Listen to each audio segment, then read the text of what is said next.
Les résultats ce soir confirment les dynamiques du premier tour de la dernière élection présidentielle. Les deux forces politiques que les Français ont portées en tête ce soir reproduisent peu ou prou le score d'avril 2017. Au contraire, les deux partis qui ont gouverné la France pendant plus de 50 ans totalisent chacun moins de 10% des suffrages exprimés. La recomposition de la vie politique française, initiée par l'élection d'Emmanuel Macron à la présidence de la République, est une réalité durable et incontestable dans le pays. Les anciens clivages ne sont plus, de nouveaux sont apparus.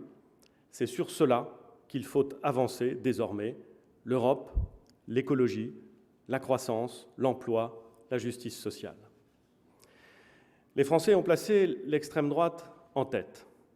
Ce n'est pas la première fois, puisque ce fut le cas en 2014 et en 2015, lors des élections intermédiaires du précédent quinquennat.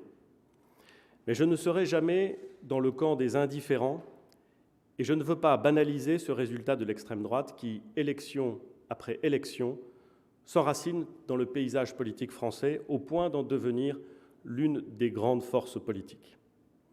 Tous les responsables politiques doivent entendre le message des Français. Il ne suffit pas de parler de colère, de rejet et de crise. L'extrême droite consolide ses positions et beaucoup de nos compatriotes ont le sentiment que l'heure est aux solutions de repli, aux solutions extrêmes. Ce message est fort et nous l'avons reçu 5 sur 5.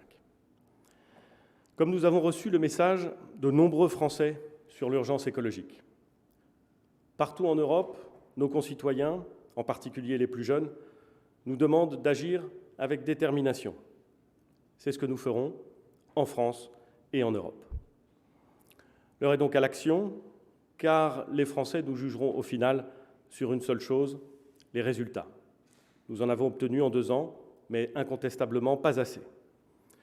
Nous devons, comme le Président de la République nous y a invités, mettre en œuvre une nouvelle méthode pour davantage aider les territoires qui se sentent oubliés, pour davantage associer les Français, les élus et les partenaires sociaux, bref, pour mettre davantage d'humain dans notre politique sans rien perdre de notre ambition ni de notre audace. C'est l'enjeu de l'acte 2 du quinquennat voulu par le Président de la République.